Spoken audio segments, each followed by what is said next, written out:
apologies for stepping in late, so maybe you answered some questions before I got here. I've heard you make a couple comments about personal accountability and responsibility. And so I'm appalled by the health plan that is a cost shift, does nothing to address personal accountability. Now we're going to bail out the homeowners further by principal reductions.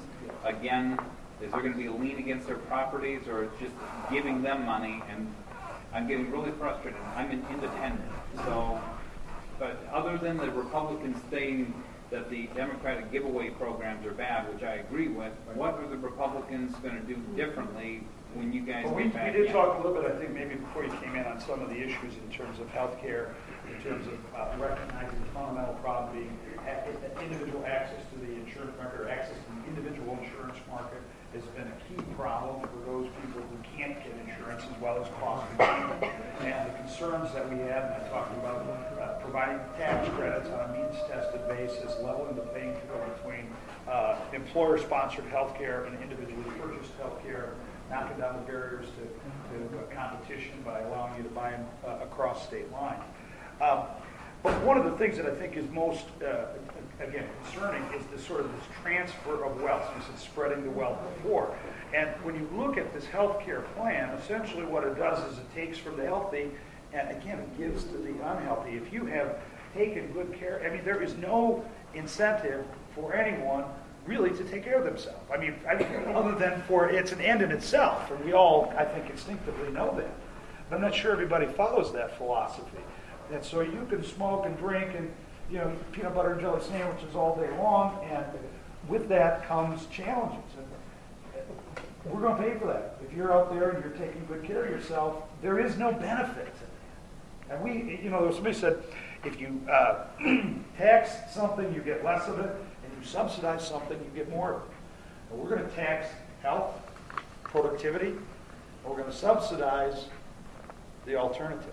We're going to get the alternative and less of the more of the former and less of the latter. Yes, sir. But the Republicans do, or I still have not seen any unified Republican plan or what the Republicans are going to do. I think the Republicans have been pretty consistent. I don't mean to speak for all of them because I'm not there.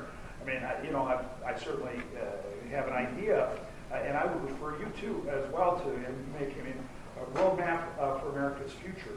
Congressman Paul Ryan from Wisconsin.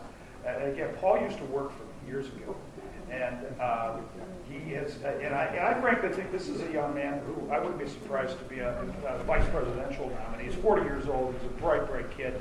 But take a look at that. I mean, it's a very important and detailed plan about addressing not only health care but these entitlement programs, which are not going to establish, and they're there.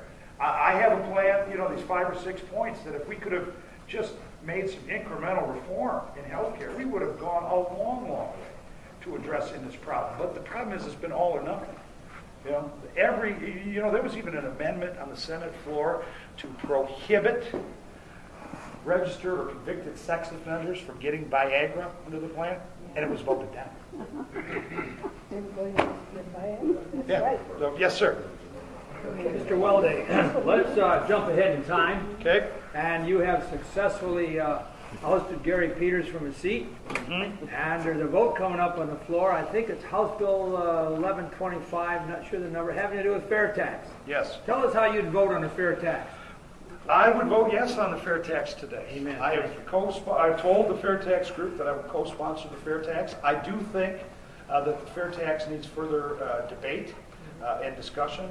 I don't think that there's a consensus yet behind the fair tax, and I believe that debate and consensus will, but it's growing. And from what I know now, it makes sense. I mean, part of it is we create this underground economy that doesn't pay taxes at all. We talked before, some pay taxes, some don't. It's a mishmash. Our tax system is chaos. And I do think it's going to, however, take a presidential election where this becomes a centerpiece issue before we'll get that kind of fundamental reform. Because I have to tell you, I've been to Washington. I know what it's like. The guys on the Ways and Means Committee, because one little sentence in a tax bill can mean huge amounts of money to a company. And so there's a lot of jockeying to get that done. So I hope that answers your question. Yes, sir. Okay. You're elected. You've got a majority in the House.